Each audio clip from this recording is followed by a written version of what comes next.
शेषाय नमः। ॐ सप्तफलान्विताय नमः। ॐ तल्पात्मकाय नमः। ॐ पद्मकराय नमः। ॐ पिङ्गप्रसन्नलोचनाय नमः। ॐ गदाधराय नमः। ॐ चतुर्बाहवे नमः। ॐ शङ्खचक्रधराय नमः। ॐ अव्ययाय नमः। ॐ नवाम्रपल्लवाभासाय नमः। ॐ ब्रह्मसूत्रविराजिताय नमः। ॐ शिलासुपूजिताय नमः। ॐ देवाय नमः। ॐ कौण्डिन्यव्रततोषिताय नमः। ॐ नभस्य शुक्लस्तचतुर्दशि पूज्याय नमः। ॐ धनेश्वराय नमः। ॐ सङ्कर्षणाय नमः। ॐ चित्स्वरूपाय नमः। ॐ सूत्रगन्धिसुसंस्थिताय नमः। ॐ कौण्डिन्यवरदाय नमः। ॐ पृथ्वीधारिणे नमः। ॐ पाताळनायकाय नमः। ॐ सहस्राक्षाय नमः। ॐ अखिलाधाराय नमः। ॐ सर्वयोगिकृपाकराय नमः। ॐ सहस्रपद्मसम्पूज्याय नमः। ॐ केतकीकुसुमप्रियाय नमः। ॐ सहस्रबाहवे नमः। ॐ सहस्रशिरसे नमः।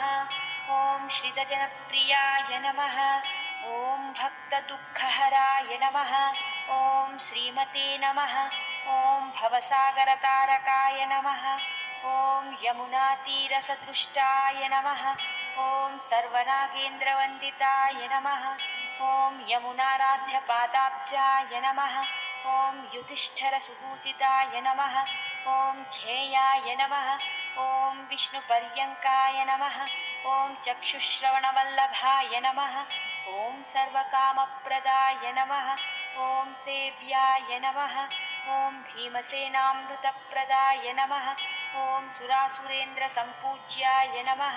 ॐ फनामणिविभूषिताय नमः। ॐ सत्यमूर्तये नमः। ॐ शुक्लतनवे नमः। ॐ नीलवाससे नमः। ॐ जगद्गुरवे नमः। ॐ अव्यक्तपादाय नमः। ॐ ब्रह्मण्याय नमः। ॐ सुब्रह्मण्यनिवासभुवे नमः। ॐ अनन्तभोगशयनाय नमः।